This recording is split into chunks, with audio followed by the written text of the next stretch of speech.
Mabuti at huminto ang isang motorsiklo bago tuluyang lumaki ang bitak sa daraanan nilang tulay sa Brazil.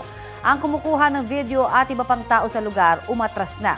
Sa kuha po ng drone video, tuluyan nang naputol ang bahagi ng tulay sa May Tocantins River. Ayon sa fire department doon, 2 truck, 1 kotse at 1 motorsiklong na may 11 sakay ang nahulog sa ilog. Isa sa kanila ang kumpirmadong patay habang isa po ang nasagip. Mas pahirapan ang rescue operations dahil tumagas sa ilog ang sulfuric acid na karga ng isa sa mga nahulog na truck. Samot-saring ilegal na paputok ang nasamsam sa isang bodega sa Bulacan. Ibinibenta umano ang mga ito online. Balitang hatid ni Emil Sumangil. Ito ang bodega sa Santa Maria, Bulacan na ni-raid ng PNP CIDG. Ang laman, iba't ibang klase ng mga paputok na ipinagbabawal ibenta sa merkado. Wala po siyang lisensya or any permit from the government agencies concerned po. So wala po siyang maipakitang dokumento sa atin. Natumbok ng mga otoridad ang bodegang ito makaraang makabili ang mga pulis ng ilang iligal na paputok online na ang pinanggagalingan ang bodegang ito. Nakatago po siya sa isang lugar. Marami pa pong pasikot-sikot and napakataas po ng pader. Humigit kumulang 200,000 pesos na halaga ng iligal na paputok ang nasamsam sa raid. Malalakas po. Pag nasabugan po tayo, delikado po. Lalo na kung ito ay papunta sa tao o sa bahay. Bukod sa plapla, may mga kakaibang pangalan ng paputok dito na delikado umano. Ito, Colonel, ano ho ito? Tuna po yan. Tuna? Opo. Tawag po dito ay tuna. Punong-puno rin ho ng pulbura ito? Opo. Malakas po ito, sumasabog talaga, sir.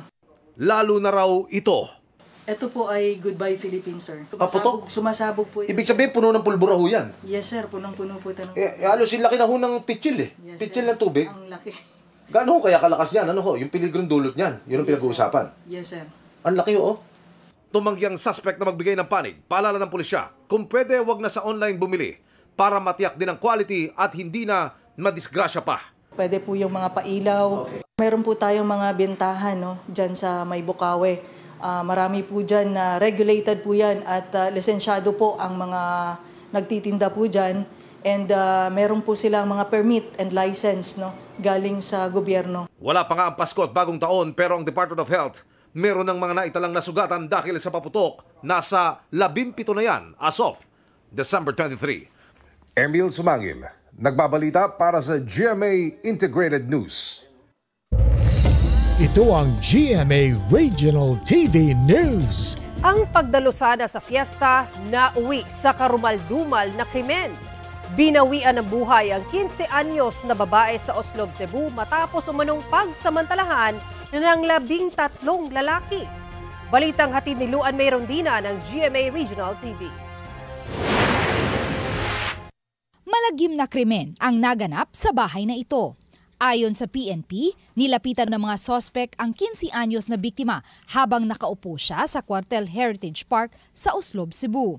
Inalok ng alak ang biktima at nang malasing, dinala siya sa liblib na lugar sa kapinagsamantalahan umano ng 13 lalaki. Unya, laeng kunog lami. Ano siya nga, dili ako mainom kay muli ko na maskwela pa ko kaugma. Ano siya nga, why usom skwela na to mga laki ko no. Pila ka bugdong? Balbana niya. Yang una ko yang kuan ko no. Primero to kuan tulo niya, human ko ninawag murag 13 gyud. 13 ka bug. Anak ni nanawag nga. Dali na mo kay nana sa biktima hon tani.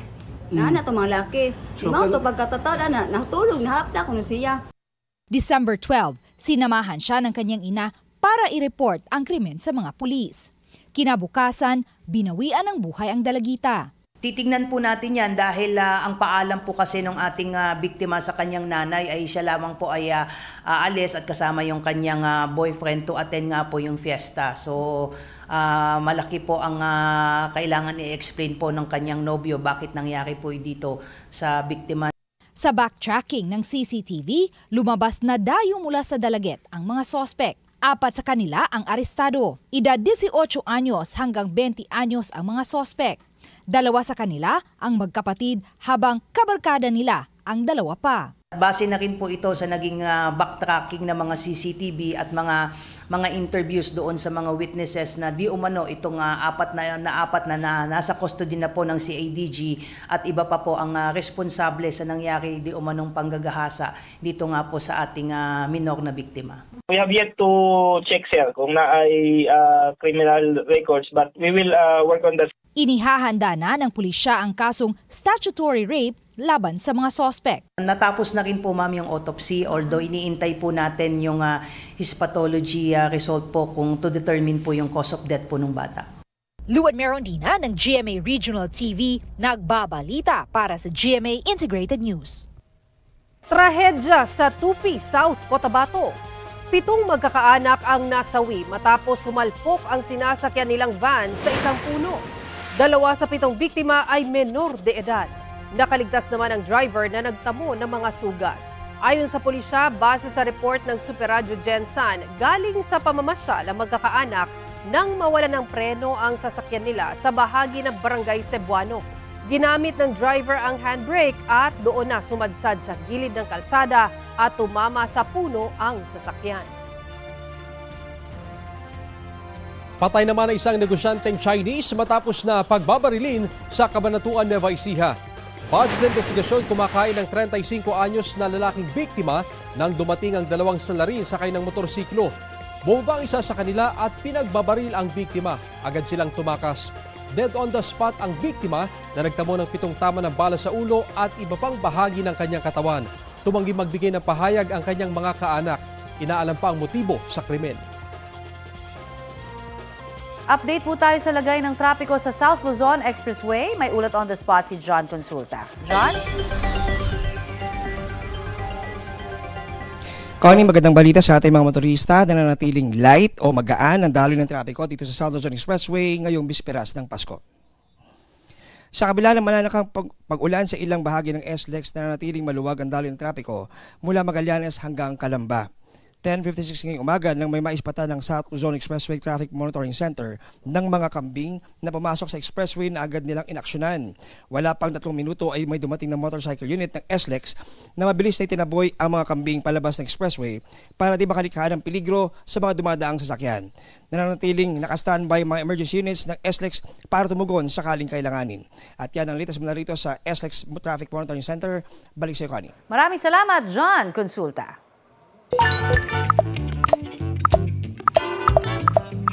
Bisperas na nga po ng Pasko, tiyak na may mga busy na sa paghahanda para sa Noche Buena mamaya. Oo, sure yan, Mare. Kaya tinanong namin ng netizens, anong bidang handa ninyo mamaya? Sabi ni Ralph Taktay, may papansit canton at Shanghayan daw ang satisfying food niya this Christmas. Very cozy and Pinoy style naman ng hot chocolate at kakanin ni Bless May Palapar para sa Noche Buena. Bonggang handaan naman sa pagsalubong sa Pasko ang ihahain ni Maricel Moral sa kanilang mesa. Mayroon silang spaghetti, fruit salad, fried chicken, ham at tinapay. Wow! Ano sabi naman ni Edward Santos, ang handa nila nakadepende sa handa ng kapitbahay. Ayun, nakakagutom, di ba? Wala mang handa. Ang importante raw para kay Jessica Muahe, kumpleto at walang sakit ang kanilang pamilya. Yan na raw ang maituturing nilang biyaya ngayong Pasko. Dapat naman, di ba?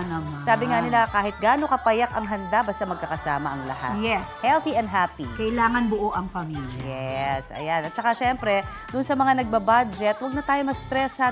Baka yun pa yung ikasakit ninyo. Di ba? Lalo na ngayong holiday season, marami ho ang talagang tumataas ang bilang ng mga nauospital dahil sa stroke, sa high blood, di ba? Basta kahit simple ang handa, basta importante sama-sama and full of love. Ayan. Spread the love.